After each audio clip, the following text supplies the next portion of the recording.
it's easier to paint the engine and engine bay while it's inside, but we're going to go ahead and pull the engine. This will give it good, even coverage, but it will also allow us to get into every nook and cranny of the engine. So I'm going to go ahead and I got this strapped up, but I'm going to grab John and we're going to get this engine pulled.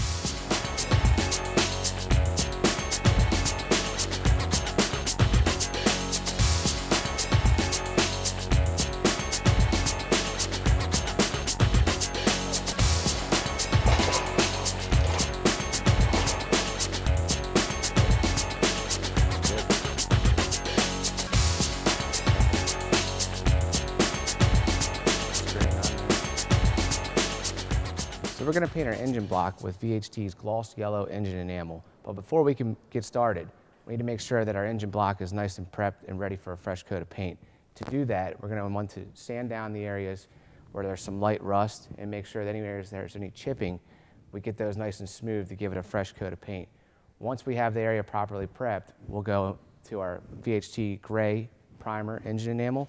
We'll lay that down and then we'll lay on our gloss yellow engine enamel. So we want to make sure we get rid of the areas with loose rust, and then also any areas where there's engine enamel placed, we want to make sure we give it a light scuff with our scuff pad. So a wire brush will also take care of any loose paint that needs to come off. So we used our wire brush and our scuff pad and we removed any loose rust and chips of paint here. We got the surface as smooth as we can, and now we're going to hit it with our prep spray, and that'll give it a nice clean surface to put our primer down on.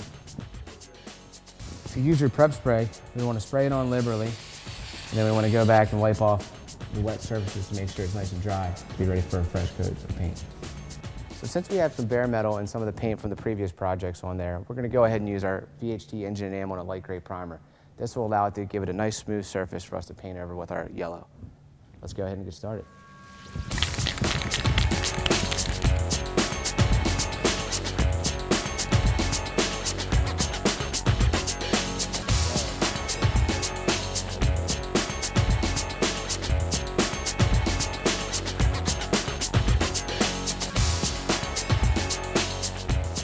For even coverage, you want to make sure you apply it in a sweeping motion, holding it about 8 to 10 inches away from the surface. And for the nooks and crannies, you don't want to spray it too heavy in there because you'll get spots where it'll run. So make sure to still continue that even sweeping motion in an up and down manner to get into some of those hard to reach areas. So our primer's been drying for about an hour now, and it's dry to touch, as you can see here. So we're going to go ahead and lay down our color coat, which will be a nice gloss yellow. When applying this one, the same rules apply as our primer. We'll do 2 light coats followed by a medium coat, and we'll wait 10 minutes in between each coat. So VHT's engine enamel withstands temperatures up to 550 degrees, but it's also great for high temperature and also high performance.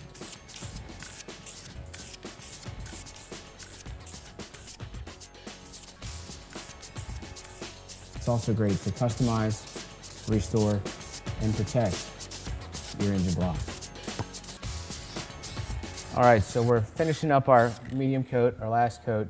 We went through about 2.5 cans, and you can see for a yellow and a big block engine, it covered pretty well, and I'm pretty happy with the way this yellow looks.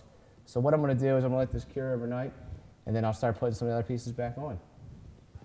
With the engine out, it's now time to get started on painting our engine bay. To do that, we're going to use our roll bar and chassis paint in the gloss black. But before we can begin any of that, John's going to go through some of the prep work that needs to be completed. Now for its age, this engine bay is actually in pretty good shape, but we've got a little bit of rust and some loose paint, so we're going to hit that with a wire brush and knock that all down, and then come back with some Duplicolor cleaning products and get it good and clean and ready for painting.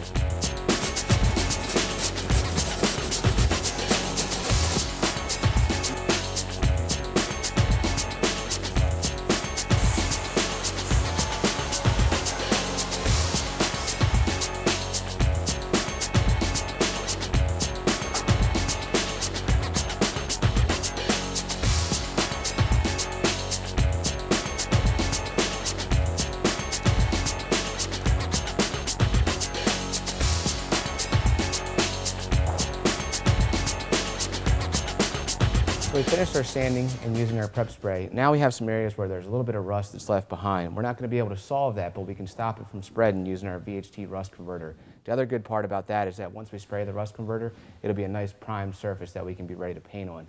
There's some other areas where there's some bare metal, like here and on the front, That's where we're going to use our VHT self-etch primer. Our self-etch primer will work great for adhesion to bare metal, and it'll give it a great prime surface that we can paint on.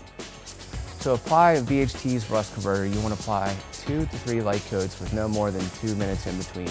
Make sure to hold that about 8 to 10 inches away from the surface when spraying. Once it's converted, you'll notice that the surface turns black. That means you have a nice prime surface that's ready to be painted with your top coat. So VHT self-etch spray is great for bare metal. It'll give it maximum adhesion to allow for a great smooth looking top coat, and it'll also be corrosion resistant. Remember, when you apply it, if you apply 2 light coats, it'll avoid runs and sags, but the VHT self-etch will be dry to touch in about 10 minutes. So we've taken care of our rust, we've sanded the engine bay. Any areas where there was bare metal, we used our VHT self-etch primer, and then we've also completed the taping. One thing we wanted to note was we taped off the areas where the AC and the cooling are, and then also we taped off any areas where we don't want the engine bay to show where the top coat paint will be. Now that we're properly prepped and scuffed, we're ready to paint the engine bay with our roll bar and chassis paint.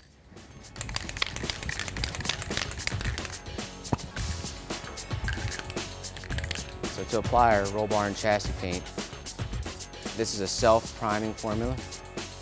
So you want to apply 2 to 3 coats, light coats first, with about 10 minutes in between coats, and then make sure all coats are down within 1 hour.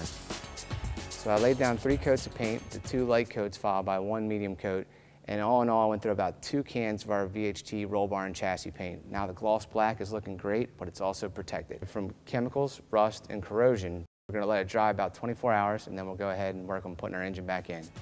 So we used our roll bar and chassis paint on our engine bay, but there's plenty of other applications that are great for roll bar and chassis paint. Show us what you could do on our Facebook page, and stay tuned as we continue to work on our 1972 Plymouth Satellite.